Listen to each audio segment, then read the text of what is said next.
Em primeiro lugar, bom dia a todos. É realmente emocionante ver esse auditório lotado. Isso é extremamente gratificante para nós da área da segurança, higiene, medicina do trabalho. Vemos o interesse na prevenção, né, de acidentes ocupacionais. Eu gostaria, antes de iniciar a minha apresentação, parabenizar o Tribunal Regional do Trabalho por essa iniciativa. Eu creio que esse engajamento da Justiça, junto à área de prevenção de acidentes e doenças ocupacionais, trará frutos muito grandes. E isso é extremamente importante e agradeço de ter sido convidada a poder estar aqui, passando um pouco de informação sobre a história da legislação. Nós vamos fazer aqui uma evolução histórica, tentar mostrar para os senhores como é que foi sendo tratada a área de prevenção de acidentes e doenças ocupacionais na nossa legislação.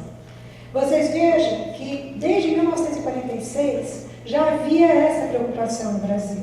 Então a nossa Constituição de 46 já previa como um dos direitos dos trabalhadores a higiene e segurança do trabalho. Então a preocupação legal é bastante longa. Só que a implantação, realmente, das medidas é que acabou caminhando um pouco mais lento do que deveria. Né? Em 67, novamente, quando houve a mudança da Constituição, novamente se deu aos trabalhadores o direito à higiene e segurança do trabalho. Em 88, com a nossa Constituição atual, ficou também explicitado que era direito dos trabalhadores a redução dos riscos inerentes ao trabalho por meio de normas de saúde, higiene e segurança. E na Constituição de 88, a meu ver, infelizmente, foi institucionalizado o adicional de insalubridade e periculosidade a nível constitucional. Então, hoje, a remuneração para as atividades penosas, insalubres e perigosas, sendo que as penosas ainda não há regulamentação com relação a elas, é um direito constitucional. Quando nós entendemos que o direito constitucional dos trabalhadores é não estar exposto a nenhuma condição insalubre ou perigosa. O adicional de insalubridade, que ele traz grandes discussões, porque nós técnicos somos completamente contrários a ele, porque o adicional de insalubridade nada mais é do que a confissão de que eu estou num ambiente que vai me causar um dano à saúde ao longo do tempo. Mas ele foi criado no nosso país quando se criou o salário mínimo. Junto com o salário mínimo veio esse acréscimo de remuneração, e vocês vejam que já lá em 1940 ele já veio com esses percentuais que nós conhecemos até hoje, de 40%, 20% ou 10% em cima do salário mínimo. Foi quando houve a criação do salário mínimo. Na CLT, ele só veio a ser incorporado em 1977. Então inclusive existe uma parte que nós não vamos entrar aqui, que não é o motivo da nossa apresentação, que existe até um vácuo onde nós não sabemos até se ele estava realmente legal ou não, o pagamento de um adicional de insalubridade. Mas em 1977 ele foi incluído na CLT, onde os exercícios do trabalho em condições insalubres passam a assegurar a percepção de um adicional e se mantém aqueles percentuais de 40%, 20% e 10% em função do risco a que o trabalhador está exposto. Como nós já dissemos, em 88 ele galgou o posto constitucional, quer dizer, ele passou a ser garantido pela Constituição. Em termos de marcos históricos, nós estamos tentando fazer aqui uma evolução histórica da legislação. Então, nós temos que, em 67, uma parte importante na prevenção de acidentes foi quando o Decreto-Lei número 229 alterou a CLT e tornou obrigatório o serviço especializado. O serviço especializado é a primeira grande semente da prevenção dos acidentes do trabalho e doenças ocupacionais. Só que, quando houve a criação, não necessariamente esse serviço se implantou no país. Então, nós vamos verificar que somente em 72 é que este serviço foi regulamentado através de uma portaria ministerial, que é a portaria 3.237. Em 69, a Fundacentro iniciou as suas atividades. Da mesma forma, ela também havia sido criada em 66, mas de 66 a 69, ela ficou apenas no papel e em 69 ela começou de uma forma bastante tímida e pequena a sua atuação. Em 77 é que houve uma grande mudança na área de prevenção de acidentes e doenças ocupacionais. Porque em 77 foi alterado todo o capítulo 5º da CLT, que trata da segurança e saúde do trabalho. E este capítulo ele já veio com moldes modernos, com informações mais atuais, com exigências maiores voltadas para a prevenção. Em 78, aconteceu a portaria 3214 de 78, que ela é bem conhecida na área de prevenção de acidentes ocupacionais, que ela veio regulamentar o capítulo 5º da CLT. Em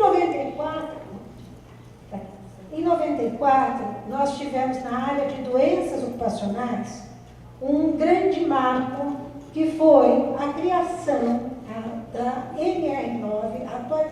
Na verdade, a NR9 ela já existia, mas ela passou por algumas transformações. Ela iniciou apenas definindo riscos ambientais, posteriormente ela foi alterada, passou por uma fase que ela inclusive prestou um desserviço nacional, porque ela estabeleceu que os riscos ambientais incluíam os riscos de acidente, o que era uma informação errônea. E em 94 ela voltou à sua base, mas aí com uma condição muito especial, onde foi criada essa NR9, onde ela deixou de se preocupar apenas com uma parte pontual, mas passou a gerenciar riscos. Então, este é um grande marco de mudança. Ao mesmo tempo, porque inclusive essas duas normas foram feitas paralelamente. Quando nós tínhamos reuniões na Fundacentro dos grupos de trabalho, normalmente estava um grupo numa sala, outro grupo na outra sala, e havia trocas de informações entre os coordenadores para que elas pudessem estar bastante engajadas umas com as outras. E o programa de controle médico de saúde ocupacional também foi revolucionário naquela época. A partir daí, muitas das normas regulamentadoras que foram sendo alteradas no decorrer do tempo passaram a buscar um pouco dessa filosofia que foi trazida para a NR9 e para a NR7. Como nós já dissemos, em 77 nós tivemos a alteração do capítulo da CLT, que tratava da parte de segurança, higiene e medicina do trabalho. E eu agora vou tentar mostrar como é que funcionou essa nova portaria. Quando houve a alteração da CLT, ela precisava ser regulamentada. Na época, o ministro do Trabalho era o ministro Arnaldo Prieto. Ele era um engenheiro civil, ele era uma pessoa extremamente operante, quer dizer, ele não era apenas um político, ele era uma pessoa realmente de colocar... já tinha trabalhado muito na área, tinha uma preocupação muito grande com os acidentes de trabalho, e ele pediu à Fundacentro que ela elaborasse uma norma para regulamentar a CLT. Mas ele colocou, não deu nenhuma restrição, não ficou preocupado que na hora que nós fôssemos fazer essa regulamentação, nós estivéssemos preocupados com problemas econômicos, com problemas entre trabalhadores e empregadores. Não, ele sabe, vocês têm que fazer o que há de melhor. Vocês têm que buscar o que há de melhor no mundo e tentar colocar dentro das condições limitadas que o Brasil possuía naquela época.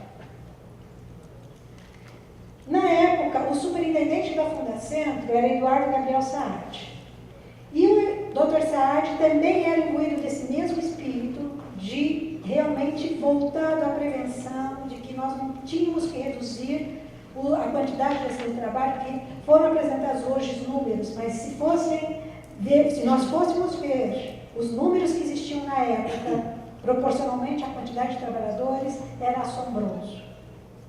O país é outro hoje, comparativamente àquela época. E o Dr. Saad, como ele era um jurista, ele viu que essa regulamentação ela teria que ter uma outra forma do que aquela que correntemente era utilizada até aquela data. Naquela época, em especial, os senhores magistrados, os advogados, vão lembrar, alguns pelo menos que tenham consultado legislações anteriores, que tudo era em cima de portarias, e quando se revogava uma portaria, era uma nova portaria, e era extremamente difícil de se localizar o que é que estava vigindo no país na matéria de segurança e saúde do trabalho. Se era difícil aos advogados, vocês imaginem a dificuldade para os trabalhadores, para os empregadores e para nós profissionais da área. A gente não sabia exatamente o que é que nós deveríamos cumprir, porque para nós era extremamente difícil chegar às informações corretas, porque especialmente o profissional, o trabalhador e o empresário, eles não têm esse acesso tão fácil à legislação. Hoje, com a internet até ficou mais fácil, mas naquela época era extremamente difícil. Então ele imaginou algo que fosse perene. E qual foi a ideia dele? Né? Primeiro, ele, da mesma forma que o ministro Prieto, quando ele passou para nós técnicos que nós deveríamos elaborar essas regulamentações, ele deixou bem claro: vocês não têm restrição nenhuma, vocês só se preocupem de que as normas que estiverem sendo feitas, elas têm que ser cumpridas de norte a sul do país.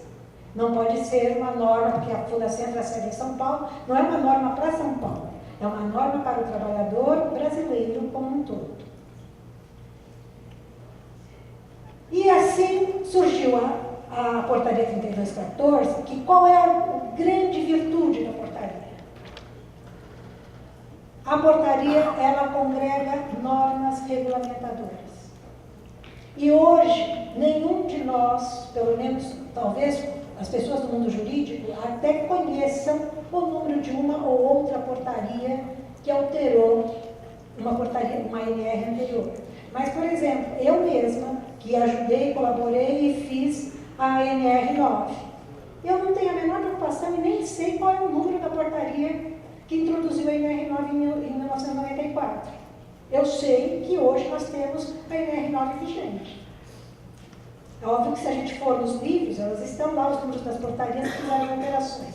Mas qualquer um de nós hoje, para sabermos quais são as nossas obrigações, só temos que examinar as normas regulamentadoras.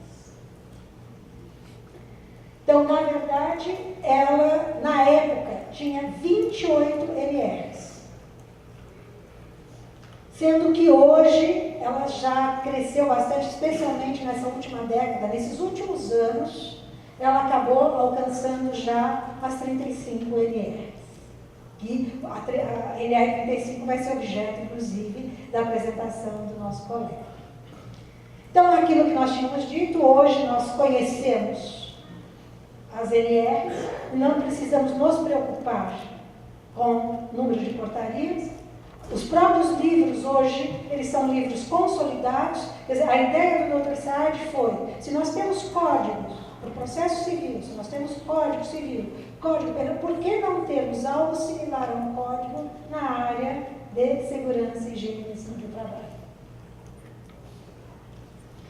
E nós acreditamos que a facilidade de acesso à legislação contribuiu bastante para que as empresas soubessem o que elas tinham que cumprir, para que os trabalhadores soubessem os seus direitos, para que a fiscalização soubesse o que ela tinha que fiscalizar. E com isso, ajudar na prevenção dos acidentes e doenças ocupacionais. Como ela foi elaborada? Vejam que esta norma, normas regulamentadoras, como eu disse, eram 28 normas regulamentadoras, originalmente, em 1978. E ela foi feita por apenas 19 técnicos, na época foram só os técnicos da Fundacentro. Todos nós estudávamos bastante, éramos bastante jovens ainda na época, mas estudávamos muito. E quando recebemos essa missão, fomos buscar tudo que havia de legislação no mundo. Mas em 2 meses, nós tivemos essa missão de preparar toda a documentação. Ela saiu pronta da Fundacentro para ir para o Diário Oficial. Ela, lógico, depois passou, o ministro aprovou, mas ela foi montada integralmente na Fundacentro. Na época não havia computador. Nós tínhamos que fazer aquilo com máquinas de escrever. Na hora em que nós fazíamos, por exemplo, vocês vejam na parte da higiene, que é a parte que estava afeta ao meu grupo, nomes de agentes químicos bastante complexos. Quando as secretárias datilografavam, nós tínhamos que comparar o original manuscrito com o original datilografado. Se havia erro, tinha que redigitar tudo, porque ainda nem tinha aquela IBM que fazia as autocorreções, né? Então, se tinha... Aí, quando se digitava de novo aquela página, às vezes errava-se um outro. Então, na verdade, essas 19 pessoas, elas foram responsáveis não só pelo trabalho técnico, mas fomos responsáveis pelo trabalho de revisão do conteúdo digitado. Digitado não, datilografado. Ela teve uma revisão jurídica pelo José Eduardo Saad, que era do Ministério Público, e elas eram assim constituídas. Né? Eu pus aqui em vermelho as que estão vinculadas com a saúde ocupacional, porque o que acontece? Na hora de se fazer as normas, a área de segurança, como ela tinha muitos aspectos a serem abordados, ela teve que optar por cada aspecto da segurança era abrangido por uma norma regulamentadora. Na área de higiene, quando nós tratávamos de riscos ambientais, nós optamos por apenas 2 NRs. A NR9, que falava a definição dos riscos ambientais, que felizmente deu um espaço para depois estar a atual NR9, que implantou o PPRA, e a NR15, que regulamentava as atividades de operações insalubres. Depois você tem, quer dizer, na segurança todas essas, e estas são as novas NRs criadas a partir de 97. E os senhores vão verificar que existe uma mudança na cultura da NRs, porque essas NRs elas estão normalmente por setor de atividade. Então, vai ter o portuário, a aviário, a agricultura, ela vai indo por setores. Na verdade, o artigo 157 da CLT, ele é bem claro e bem explícito, que cabe às empresas cumprir e fazer cumprir as normas de segurança e medicina do trabalho. Então, não há desculpas para as empresas não implantarem as medidas de controle para poderem atender todas as normas regulamentadoras, tanto de segurança, quanto de higiene, quanto as dados de saúde. Em termos da higiene, novamente, levantando que em 1994 houve essa alteração e esse programa de prevenção de riscos ambientais, ele mudou o panorama nacional em termos de como abordar os ambientes de trabalho. Por quê? Porque ele tirou, como existe aquela determinação da CLT, de que o empresário é obrigado a cumprir e fazer cumprir as normas. Ele é responsável pelos seus trabalhadores, por dar um ambiente saudável aos seus trabalhadores. A NR9, ela trabalhou em cima de resultados. Ela deixou de ficar exigindo que ele preenchesse as tais condições, que mostrasse isto pontualmente ou aquilo pontualmente. Ela queria o quê? Que ele estabelecesse os seus prazos para atender as medidas de controle, e o que se exigia no final era a medida de controle. O que se precisava era que ele oferecesse aos trabalhadores condições adequadas para que ele não tivesse doenças ocupacionais.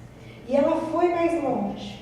Ela, ciente, né, o próprio grupo que elaborou essa NR9, e essa NR9 ela teve a participação não só da Fundacentro, mas teve participação da universidade, de sindicato, de só pessoal técnico, mas com grande experiência já na área de higiene. Ela foi mais longe, ela inclusive criou hierarquias para o controle, que ainda hoje não são bem entendidas e bem cumpridas no país. Porque se nós formos olhar a NR9, os equipamentos de proteção individual são a última opção. E eles só são permitidos enquanto as medidas de controle estiverem em implantação, ou quando as medidas de controle forem inviáveis. Infelizmente, este conceito da NR9 ainda não é bem entendido, não é bem aplicado, nem pela fiscalização, nem pelos trabalhadores, nem pelos empregadores, e acredito até que nem tanto pela própria justiça. Porque às vezes se permite o EPI e se aceita. Lógico, na NR15 ele diz que neutraliza. Mas, se nós olharmos a NR9 só vai permitir a neutralização quando não houver outra situação ou enquanto estiver sendo adotada a medida de controle. Pode ser até que num planejamento a medida de controle demore 3 anos. Um sistema de modificação completa da planta pode demandar um tempo grande.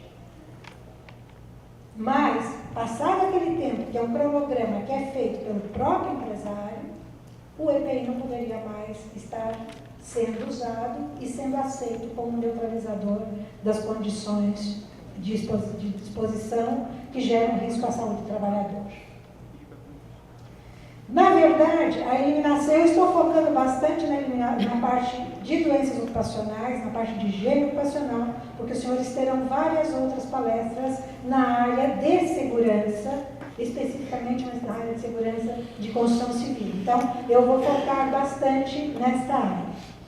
A eliminação da insalubridade, ela, na verdade, se consegue com o cumprimento dos limites de exposição. E esses limites de exposição, eles estão vinculados ao agente, ao tempo de exposição e à concentração ou intensidade do agente. Aqui nós começamos a ter um problema inicial da nossa NR15. Ela tem um conceito de limite de tolerância errado. O que acontece? O limite de tolerância, pelo conceito legal, seria a intensidade máxima ou mínima relacionada com a natureza e o tempo de exposição ao agente, que não causará dano à saúde do trabalhador durante a sua vida laboral. Eu explico esses 2 erros que foram cometidos na época da NR15. O primeiro, intensidade máxima ou mínima, porque o limite de tolerância é só a máxima, não teria o mínimo. Só que na época, a iluminação nos locais de trabalho era totalmente deficiente. E a iluminação, ela não causa uma doença, a iluminação deficiente não causa uma doença ocupacional, mas ela causa acidentes no trabalho. E nós entendemos na época, como a iluminação estava vinculada com a higiene naquele período, nós entendemos que se nós colocássemos na NR15, esse seria o primeiro ponto a ser atacado, porque era de fácil solução, barato, e ele ajudaria muito no controle dos acidentes de trabalho. Então foi colocado esse mínimo, porque no caso da iluminação, nós não tínhamos um máximo, nós tínhamos um mínimo exigido para que a gente pudesse ter uma atividade segura. Com relação a não causar dano à saúde, isso foi um problema que nos foi imposto por problema legal do Ministério do Trabalho. Não foi nem o Dr. Saad, nem foi o revisor, que foi o José Eduardo. Foi em cima de que a lei não poderia usar o termo correto de que a maioria dos trabalhadores poderia sofrer danos à saúde, que a lei tinha que ser taxativa. Então vamos ver o conceito correto. O conceito correto é: acredita-se que a maioria dos trabalhadores possa estar repetidamente exposta sem sofrer efeitos adversos à sua saúde. Por que acredita-se que a maioria? Primeiro, porque os estudos eles vão evoluindo com o tempo. Os estudos são iniciados em cobaias, depois eles são transferidos para estudos industriais. Você imagina que você está numa condição segura e acompanha pessoas dentro da sua vida industrial.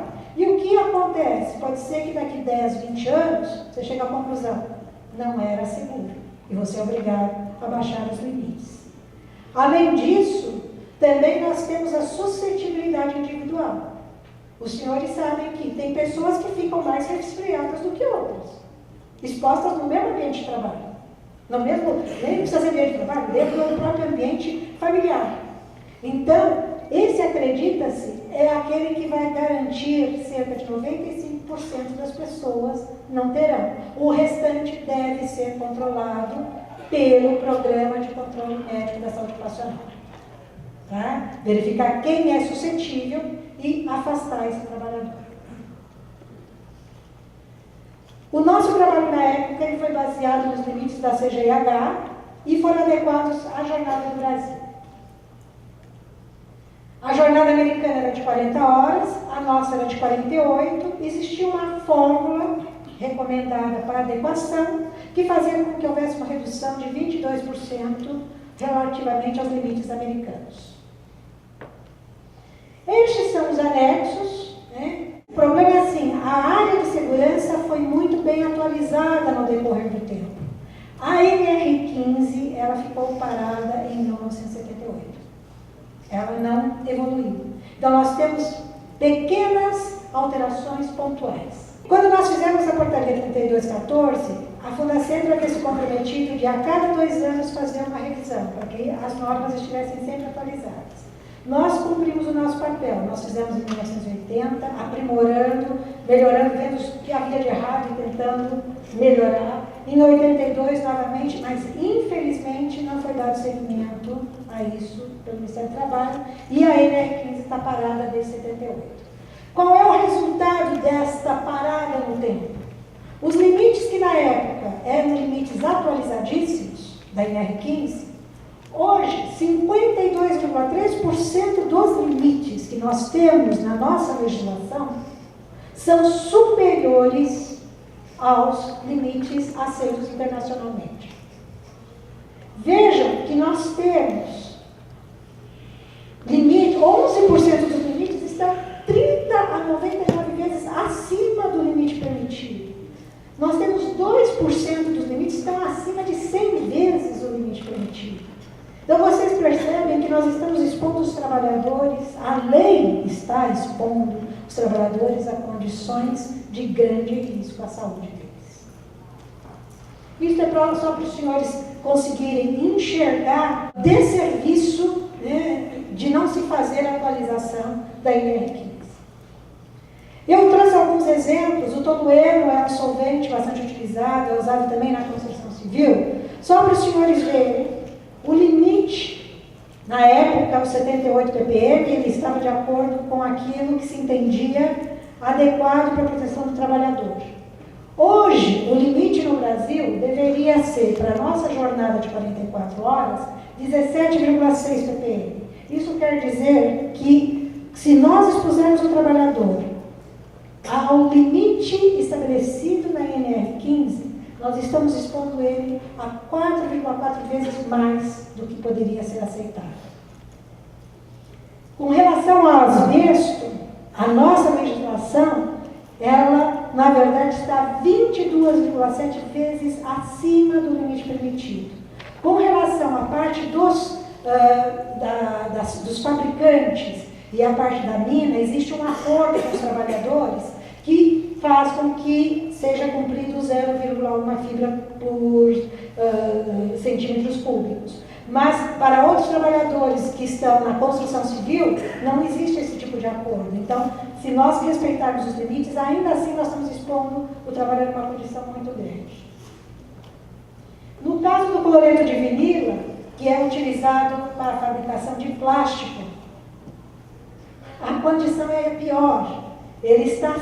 O limite brasileiro é 177 vezes acima do limite estabelecido pela CGIH.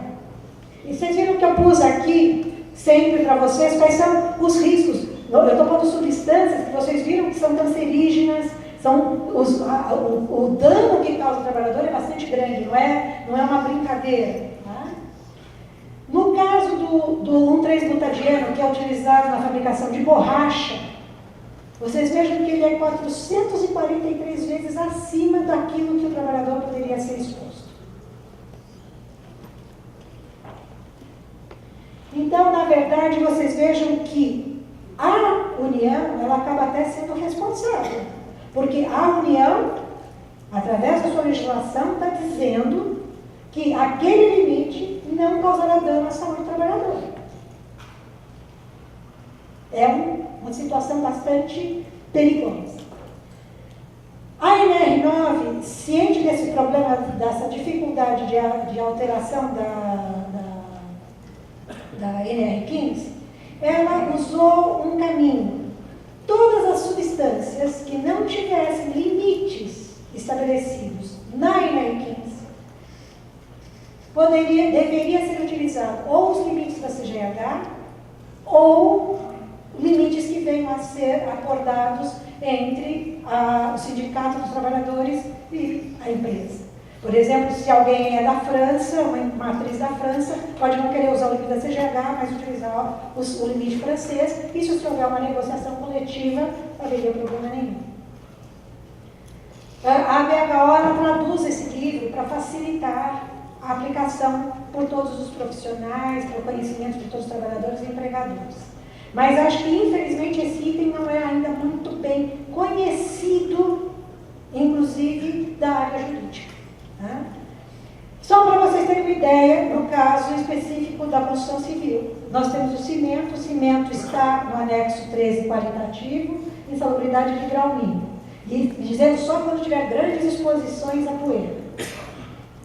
Na verdade, pela NR9, no nosso país, hoje, o cimento tem limite. Não para fins de caracterização de insalubridade. Nós estamos falando agora na parte de prevenção, na caracterização de uma doença ocupacional. Nesta hora, o limite a ser utilizado é o da CGH, que deve ser adequado à jornada do trabalhador, ou algum outro que tenha sido negociado. Então, fica muito claro que não é suficiente atender somente a NR15. Tem que ser cumprido as medidas de controle, tem que buscar a NR9 e, independente do que a lei exigir, cada empresa tem que sempre manter o seu ambiente dentro das condições mais adequadas possíveis. Porque as consequências são para os dois lados, tanto para os trabalhadores como para a empresa. Para o trabalhador, nós vamos ter as doenças ocupacionais, podemos ter a perda auditiva, que hoje nós temos uma quantidade enorme, câncer, silicose, alterações do sistema nervoso central e outras doenças. E para a empresa, ela também tem um dano grande, que ela tem a responsabilidade civil e a responsabilidade criminal. Se ficar comprovada a negligência dela na manutenção das condições do ambiente de trabalho, ela pode ser responsabilizada criminalmente em caso do trabalhador adoeça ou venha a falecer. Então, para finalizar, é urgente que adotemos, implantemos boas práticas de trabalho, que o nosso objetivo não é só não pagar adicional, o que nós queremos é que o trabalhador consiga chegar na sua aposentadoria, na sua velhice, com saúde, para que ele possa aproveitar tudo aquilo que ele merece em função do trabalho realizado durante toda a sua vida. Obrigada.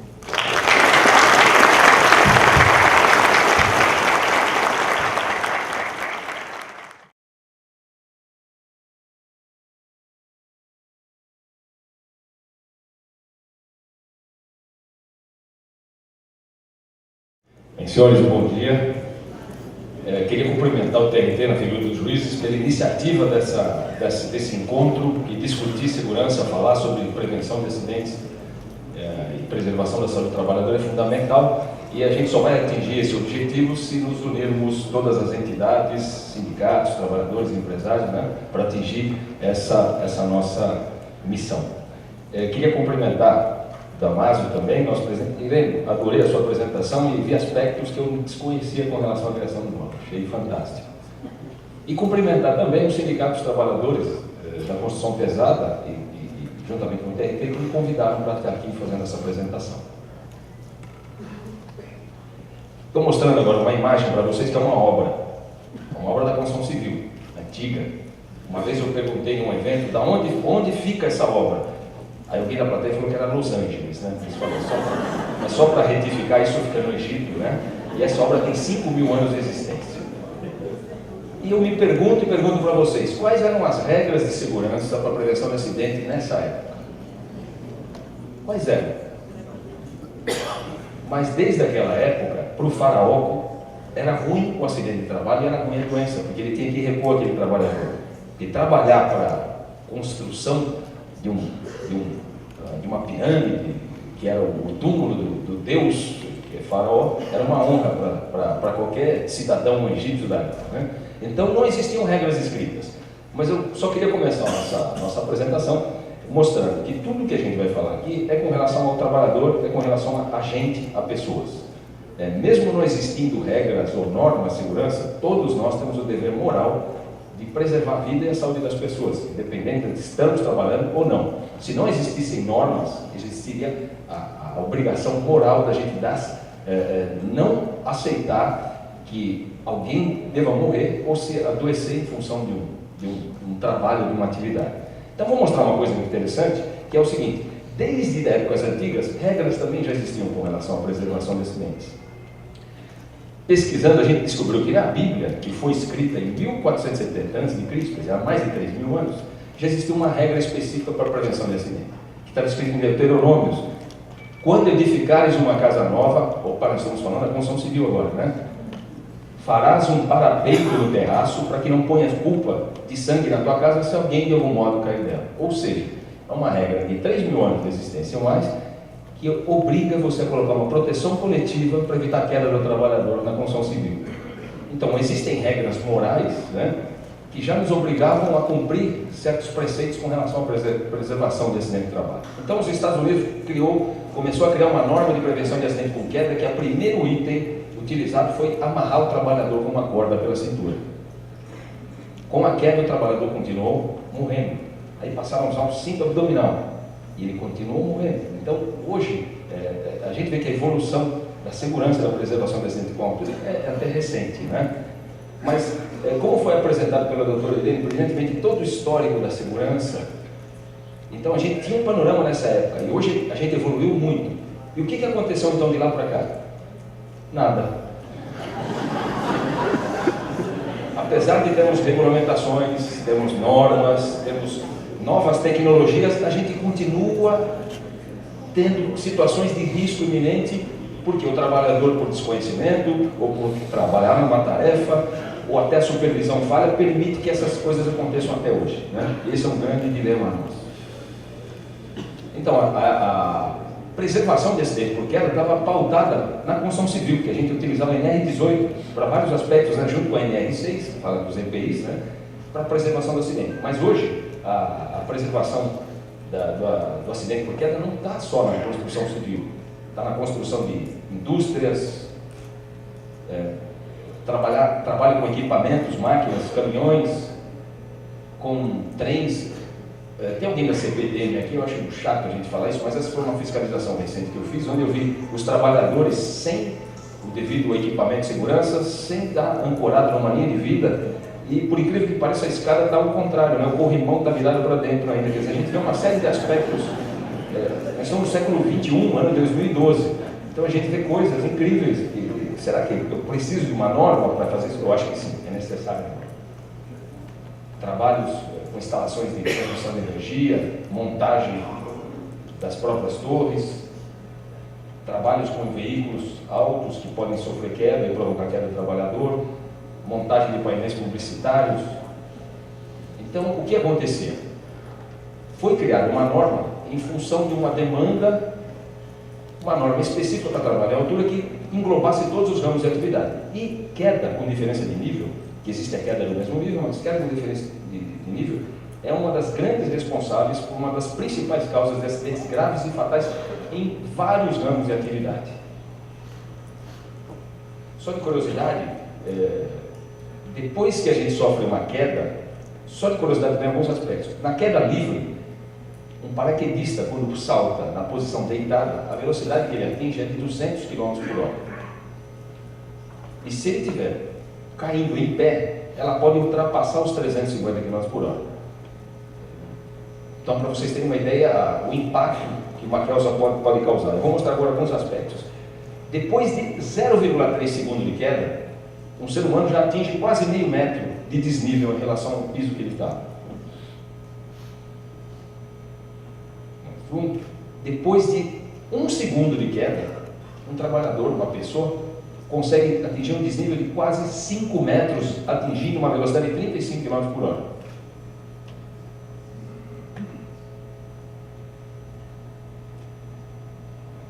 Depois de 2 segundos de queda, eu atinjo 20 metros de distância e uma velocidade já de 70 km por hora.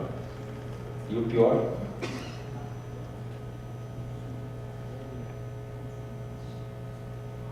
depois de 4 segundos, eu atinjo quase 80 metros, ultrapassando 141 km por hora. Então, mostrando que quando a gente faz a prevenção da queda, tem que fazer ela no princípio, porque depois que passou 1 segundo, nem o equipamento de segurança vai conseguir salvar esse trabalhador. Então, compactuando, nós temos que ter metodologias que impeçam o trabalho à altura, depois impeça a queda, e se ela vier a ocorrer, aí nós vamos usar o equipamento, mas de forma adequada.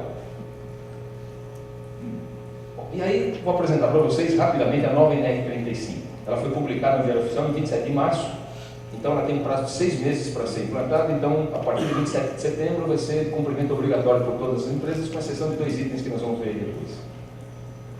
Pode passar. Quando eu tenho que aplicar essa norma? Em qualquer atividade acima de 2 metros de altura do nível inferior, onde haja o risco de queda. Nós usamos determinamos essa linha porque era o padrão que existia na R18 e não queríamos criar impacto. As normas americanas falam 1,80 m para a construção civil e 1,20 m na indústria.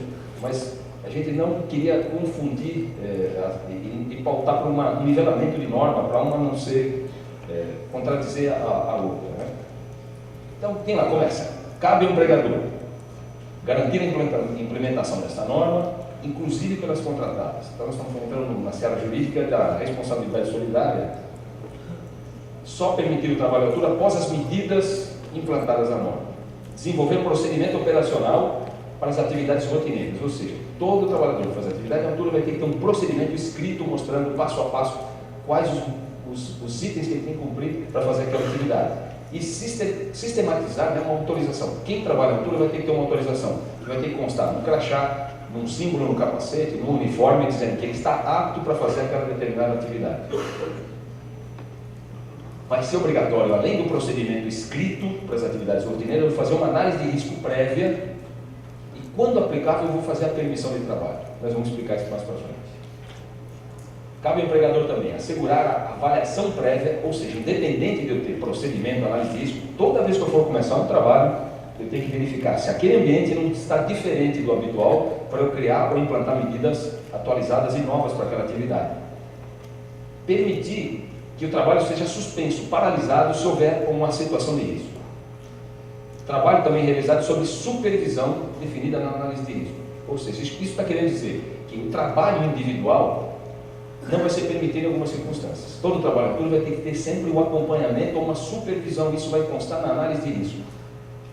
E essa análise de risco vai dizer como vai ser feita essa supervisão. Todos esses documentos referentes têm que estar arquivados por uma fiscalização e o empregador ainda tem que treinar, né, qualificar, capacitar esse trabalhador. Agora vem as responsabilidades do trabalhador também, e a gente está quase repetindo, né, o artigo 157, 158 da CLT, mas fala, cumprir e colaborar nos procedimentos dessa norma.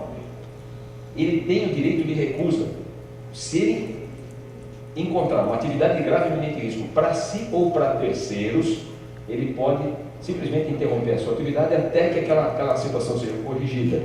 E ele também tem que zelar pela segurança e a saúde sua própria e de outras pessoas afetadas. Ou seja, no trabalho à altura, a queda ou projeção do material pode atingir terceiros que estejam na proximidade. Então, essa responsabilidade hoje do trabalhador de também se preocupar com a segurança de terceiros. Capacitação.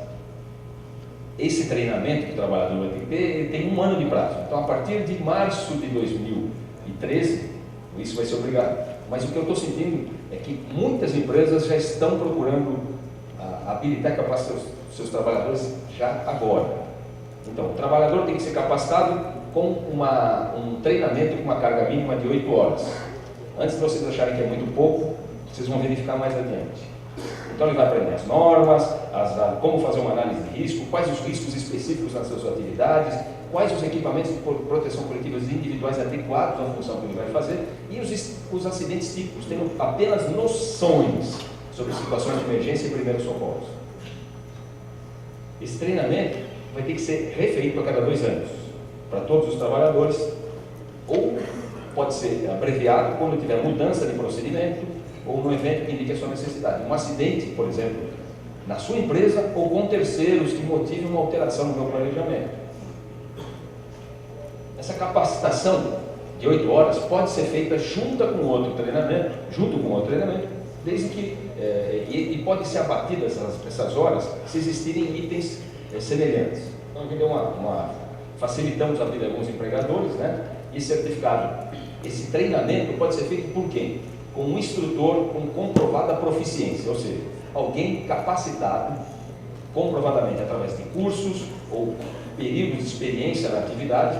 Ele não necessariamente precisa ser um técnico de segurança, um engenheiro de segurança de trabalho, pode ser um bombeiro civil, um alpinista, escalador, só que todo esse treinamento vai ser feito com a supervisão de um técnico de segurança de trabalho ou um engenheiro de segurança de trabalho, que também vão assinar e se responsabilizar pelo conteúdo do treinamento. Uma coisa interessante que estava escrito lá, não precisa voltar, tem que estar consignado no registro do trabalho que ele está apto para atividade noturna também. Bom, agora a gente vai falar do planejamento da norma. Todo trabalho na altura tem que ser planejado, por isso eu faço análise de risco e crio o procedimento. O trabalhador autorizado, ele tem que ter saúde e estar apto para aquela atividade específica que ele vai fazer. Agora vamos mostrar a hierarquia, e a norma pede uma hierarquia na implantação das medidas de controle. Primeiro, eu vou procurar trabalhar na altura do chão quando isso é possível. Em segundo lugar, eu vou restringir o acesso criando equipamentos de proteção coletiva, guarda-corpos, corrimãos, para evitar a queda do trabalhador. E quando isso não for possível ou inviável, aí eu uso a alternativa de usar o equipamento de proteção individual ou até uma rede, quer dizer, para atenuar essa queda do trabalhador. Então, vou mostrar para vocês uma curiosidade, que existem circunstâncias onde a gente pode trabalhar sem subir, sem galgar altura.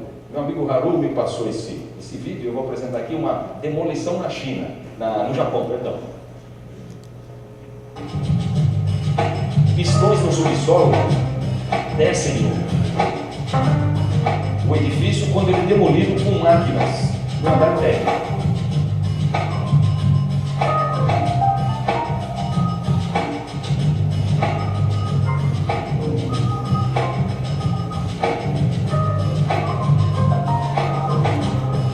Eu comecei a adotar um critério de não precisar fazer o trabalho na altura.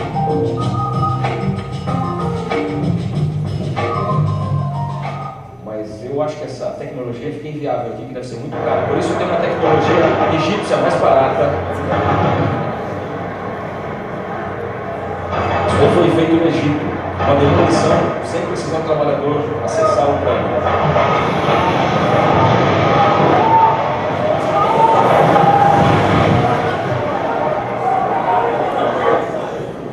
Tecnologias mais baratas, mas não tão boas, né?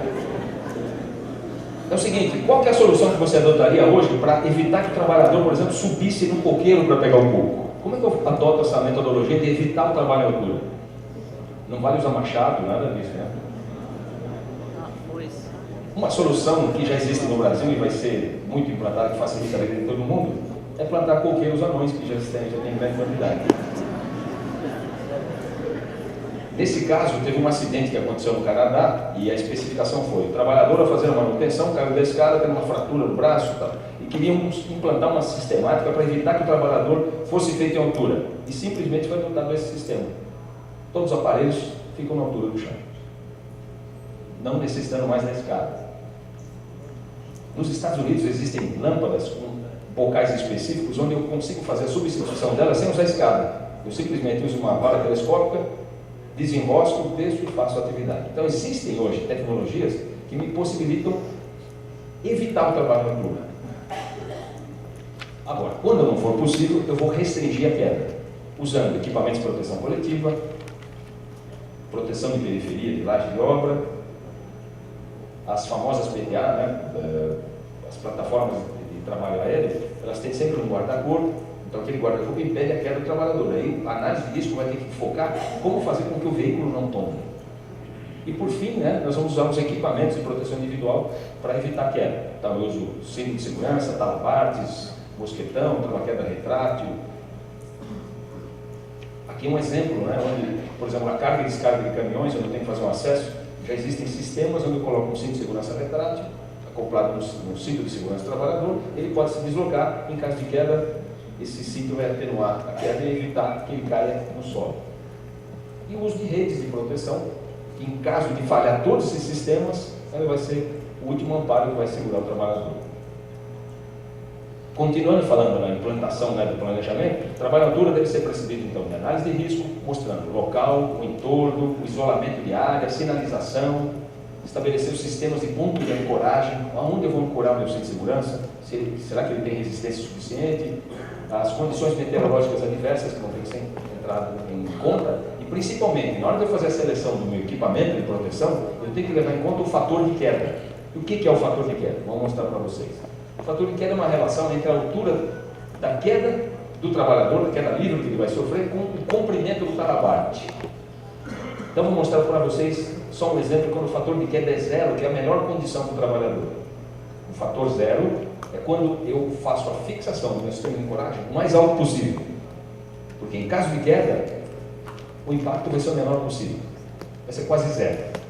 Então o cinto de segurança não vai ter esforço excessivo, nem o sistema de ancoragem. Agora, existe a condição, quando eu tenho meu cinto de segurança ancorado, na altura da ancoragem que eu faço no meu corpo, que é o fator 1. Então, ele está amarrado, você viu, a ancoragem externa está feita no mesmo nível que está no trabalhador. Em caso de queda, o meu comprimento de queda vai ser exatamente o comprimento do meu talabarte, que já dá um impacto no trabalhador. E o pior caso, em várias circunstâncias, na construção civil, infelizmente existem muitos, é o fator 2, onde eu amarro ele na altura do meu pé, na ancoragem. Nesse caso, a minha altura de queda vai ser 2 vezes o comprimento do meu talabarte. Essa queda pode ser fatal, tanto pela altura, zona livre de queda que a gente chama, quanto com o impacto, que pode matar o trabalhador mesmo usando os equipamentos. Então a norma estabeleceu uma série de critérios para isso. O risco de queda de materiais e ferramentas, trabalhos simultâneos e atendimento de requisitos de outras normas também tem que ser incorporado no planejamento. Riscos adicionais e as condições impeditivas. Quando eu não posso fazer uma atividade? Condições atmosféricas, tal, tudo isso tem que ser levado em consideração. Outra coisa que a norma estabelece, que eu acho bastante interessante, ela fala o seguinte: da situação de emergência e primeiros socorros. Eu tenho que reduzir o tempo de suspensão inerte. O que é suspensão inerte? Quando você cai do cinto de segurança e fica pendurado, a fivela inferior, a parte inferior do cinto, comprime e não permite a circulação do sangue, podendo causar uma trombose, um desmaio ou até a morte do trabalhador se o resgate demorar a acontecer. Então, o planejamento da obra vai ter que, da obra, do estabelecimento, da empresa, da indústria, como fazer para resgatar um trabalhador depois que ele caiu no cinto de segurança e ficou pendurado. Pesquisando, a gente viu que nos Estados Unidos, alguns equipamentos, já existe um alívio, né, que a gente chama de estribo de alívio, onde o trabalhador pode ir. Então ele pode ficar mais tempo esperando o resgate nessa maneira, porque ele alivia a pressão que fazia a constrição. E pesquisando no mercado, olha uma coisa fantástica que a gente descobriu aí.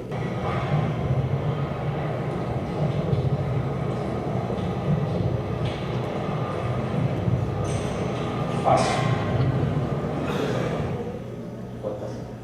Então esse é só um exemplo. No meu planejamento eu tenho que ver como vai ser feita a forma de supervisão. A análise de risco vai determinar isso. Agora, quanto aos EPIs, aí a norma tem uma série de novidades. Então ela fala o seguinte: tem que ser inspecionados, né, de acordo com a sua eficiência e conforto, efetuar inspeções. O cinto de segurança para paraquedistas tem que ter um dispositivo para poder fazer a conexão na ancoragem. E algumas novidades. Tem uma novidade que fala o seguinte: o trabalhador tem que permanecer conectado à ancoragem durante todo o período de exposição ao risco de queda. Na construção civil, infelizmente eu já peguei alguns acidentes desse tipo de fazer avaliação, onde o trabalhador esperava para colocar o cinto de segurança dentro do balancinho ou do andaime. Ele tem que estar ancorado sempre. Então a norma estabelece que hoje o tempo de exposição ao risco de queda sem proteção tem que ser igual a zero. Então se eu não tiver, eu vou usar então o duplo talabarte, um outro sistema de linha de vida, mas nunca o trabalhador poderá estar sob risco se existir a possibilidade de queda. As ancoragens vai ser motivo de um anexo, que a norma vai criar um anexo, mostrando medidas de cálculo, padrões mínimos de resistência que essas ancoragens vão ter que ter. Outra coisa nova que fala o seguinte: então, na impossibilidade de desmontar um labarte fixado acima do nível da cintura, que eu falo do nível 1, eu vou ter que fazer o seguinte: eu vou ter que colocar um amortecedor de energia no equipamento. Ou, quando o talabarte for inferior a 90, que aí ele não consegue amarrar no piso, não tem essa necessidade. Vou mostrar por quê e a eficiência de um elemento amortecedor de queda. En esta demostración dejamos caer 6 pies un maniquí de 100 kilogramos conectado a una eslinga de cable acero. Cuando el maniquí llega al final de los 6 pies de caída, puedes ver la 2.200 quilos é o impacto no trabalhador, na queda do trabalhador. Ahora vean la de diferencia 100 cuando quilos por usamos metro e una meio. eslinga con absorbedor de impactos. Com absorvedor de energia, La fuerza sobre un 370 cuerpo caído de casi 5.000 libras a menos de 900. então hoje, quando a gente adotar o uso do absorvedor de energia, nós vamos realmente salvar vidas. E a zona livre de queda também. Eu vou explicar num vídeo o que é isso. A zona livre de queda é a distância mínima que eu tenho que ter abaixo do trabalhador para poder usar o sistema de segurança, porque senão o trabalhador pode cair e atingir o solo, e esse é o grande risco. Então, alguns padrões mostram que se eu tenho uma linha de vida de 1,80 m, eu somo ela com mais 1,10 m, que é o absorvedor de energia, quando ele se destaca, ele aumenta esse comprimento, mais o comprimento do trabalhador. Olha só se eu uso um comprimento maior. Eu vou ter fratura no trabalhador ou causar até a morte da vida. Então, tudo isso tem que ser relacionado. Então, ou eu aumento a altura de ancoragem, ou diminuo o comprimento do meu talabarte, ou uso o absorvedor retrátil, que tem uma distância menor de frenagem. Então, tudo isso tem que ser avaliado. Por isso, a análise de risco é fundamental. E aqui está um exemplo de uma fiscalização que o meu amigo Rosevaldo fez e mostrou que ele está a mais ou menos 1,80 m de altura do solo e ancorou no piso. Se ele cair, ele vai cair completamente no chão. O cinto de segurança não tem nenhuma utilidade nesse caso. Outra coisa que tem que ser avaliada é como você vai fazer a ancoragem. Em caso de queda, eu posso criar um movimento de pêndulo. E esse é um grande risco. Se ele não morre da queda, ele vai morrer por impacto em outra estrutura.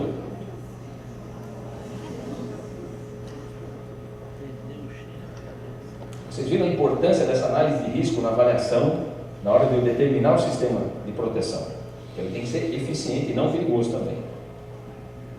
E aqui é um exemplo de uma fiscalização que eu e o sindicato fizemos recentemente, um acidente fatal, infelizmente, nessa ponte, onde os trabalhadores usavam um sistema de restrição. Essa restrição limita o comprimento para o trabalhador não cair. Só que se ele der um passo para frente, ele vai cair, porque a corda é flexível e o comprimento da labarta é maior. Quer dizer, uma análise de risco muito mal feita. Ele tem que usar um cabo de uma linha de vida mais resistente, a uma distância maior e um talabarte com um comprimento menor. Bom, e o serviço de emergência, que é o último item da norma, que ela fala o seguinte: todas as empresas vão ter que ter uma equipe ou um trabalho de emergência. Então eu tenho que fazer o seguinte: o empregador tem que disponibilizar para respostas em emergência trabalhadores os recursos necessários.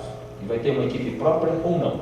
E a gente dividiu isso pelo seguinte: uma grande indústria vai ter uma equipe própria de resgate. Então, em caso de queda, ele vai ter pessoas especializadas que vão subir no ambiente de trabalho, vão fazer o resgate e vão conseguir fazer os primeiros socorros. Mas nem todos estão aptos para isso. Então, se você tiver uma equipe própria, você vai ter que fazer o treinamento e ter os recursos para isso. Hoje em dia, em menos de 40 horas, você não forma um resgatista bom.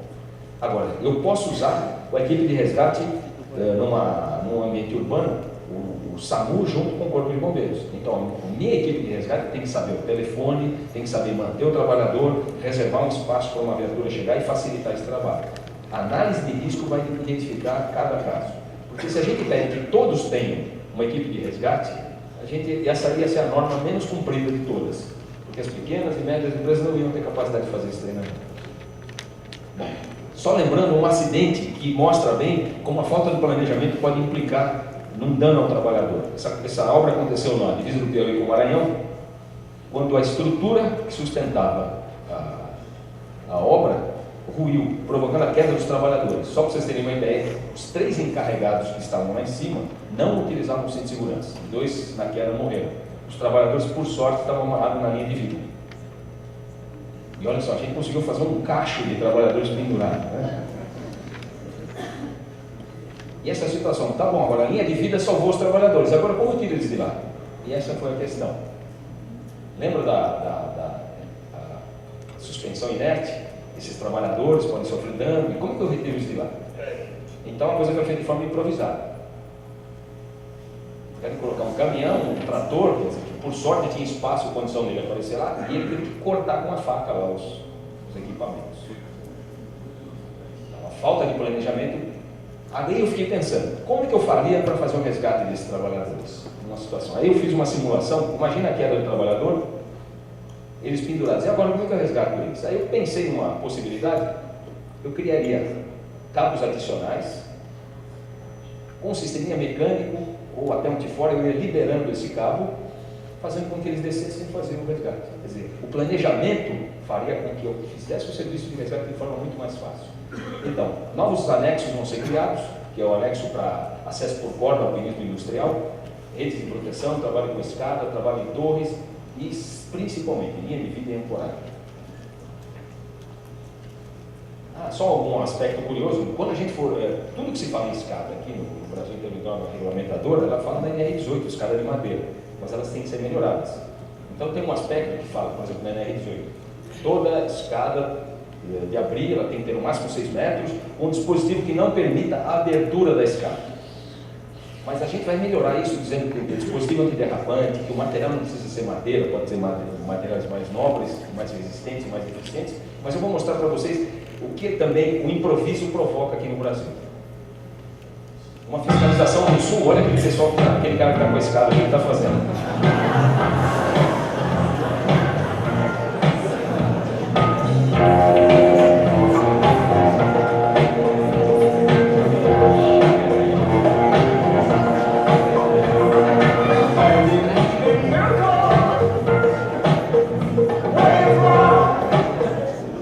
Conseguiu transformar um meio de acesso no meio de transporte. Bom, boas práticas. Vou mostrar algumas boas práticas, rapidamente. Na Espanha, eles têm um dispositivo para construção civil que funciona, ele roda e tem um cinto retrátil. Aí, viajando no Uruguai, eu descobri que eles estão comprando esse dispositivo que pode ser interessante na prevenção de queda do trabalhador. Construção de casas, onde eu já tenho no meu projeto guarda-corpo, né, onde o trabalhador vai utilizar sem precisar usar andaime. Várias telescópicas para colocar uma linha de vida e aí o trabalhador subir seguro. Escadas com a própria linha de vida incorporada, a gente faz a amarração. Nos Estados Unidos morrem mais de 20 trabalhadores por ano queda com alçapão. Então lá eles obrigam você no alçapão a fazer uma espécie de um corrimão para evitar que quando ele estiver aberto alguém inadvertidamente não caia nele. E um sistema simples de proteção na iluminação zenital também tem morte nos Estados Unidos, porque a estatística deles lá é boa. E acontecem muitos acidentes fatais.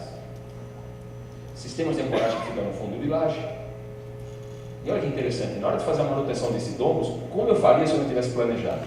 Então eles colocaram 2 trilhos com rodízio e aquela escada vai simplesmente se movimentando, permitindo a limpeza de forma fácil e segura. Se não fosse isso, eu teria que apoiar a escada no vidro, um monte de problemas. Agora, vou mostrar só uma curiosidade. Isso aqui é uma usina hidrelétrica nos Estados Unidos. Vocês estão vendo os pontinhos pretos? Vamos ampliar. Descobriram já o que é aquilo? Mas cabritos monteses, gente.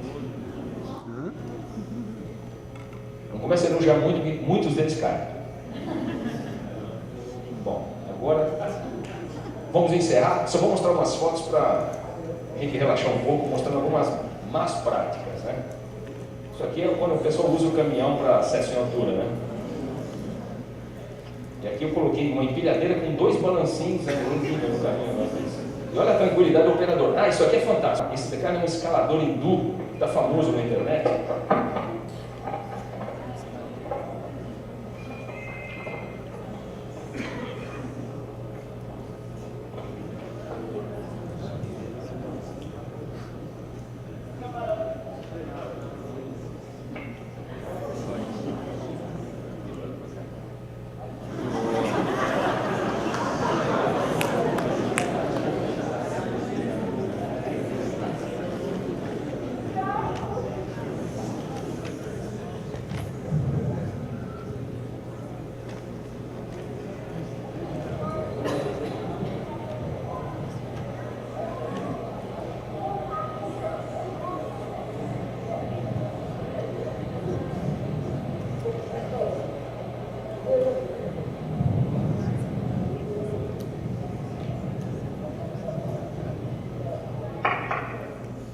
Recado aos fabricantes de EPI. A Índia ainda não é um bom mercado.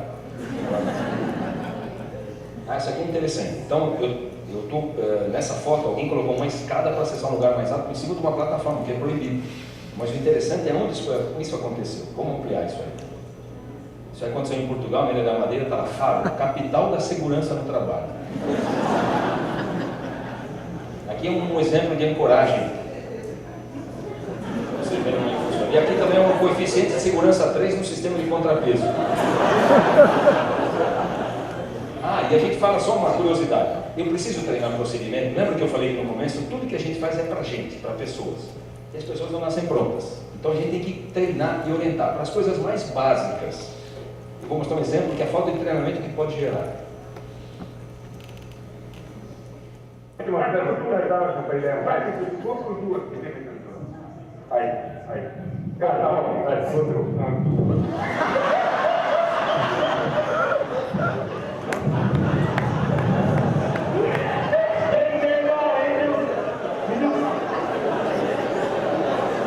Se eu não sei como fazer, né?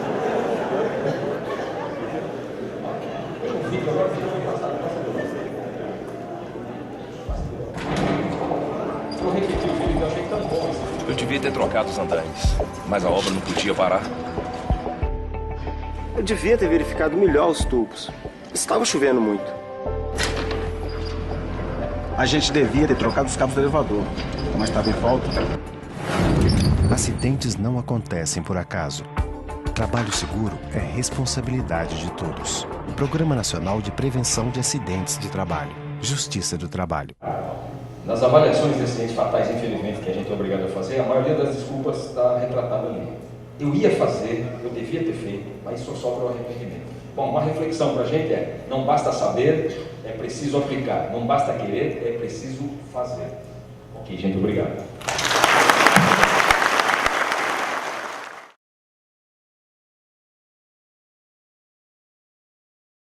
Bom dia, meu nome é Fernanda, sou psicóloga que trabalha na SESC.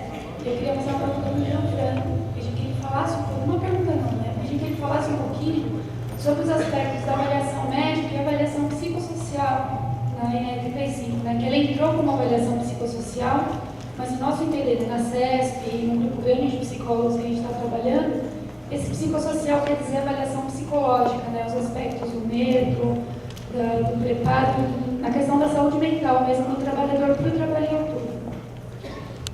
Perfeito. Pelo tempo, eu nem abordei o tema, né? Mas é muito importante.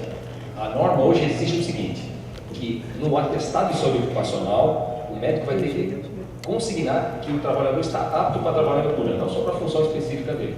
Então ele vai ter que criar exames específicos que combatam o mal súbito, que possam detectar falhas, inclusive os aspectos psicossociais. Se ele tem agrofobia, se ele tem medo, se ele tem problemas, e problema de interrelacionamento da empresa, excesso de jornada, pressão de trabalho, tudo isso tem que ser avaliado, porque todos esses aspectos influenciam na condição do trabalhador, que pode levar a queda. E a gente sabe diversos casos disso. A pressa, a emergência, então a gente deixa de adotar alguns critérios de segurança que podem provocar a queda do trabalhador. Então, vai ser um trabalho grande para os psicólogos, vocês vão ter que criar aspectos de protocolo, de implementação de teste de trabalhador na altura, independente da sua função, vai ter que fazer e vai ter que ser submetido a esse exame. Eu trabalho de eletricista de manutenção numa montadora, tenho selo para poder trabalhar em altura. Nossa dúvida é a seguinte: o cinto de segurança, quando você trabalha numa área de prensa, que tem óleo, o cinto, como ele vai ser lavado? Porque o pessoal na firma pega detergente e lava esse cinto, e a gente sabe que não pode, a firma devia ter um órgão para isso.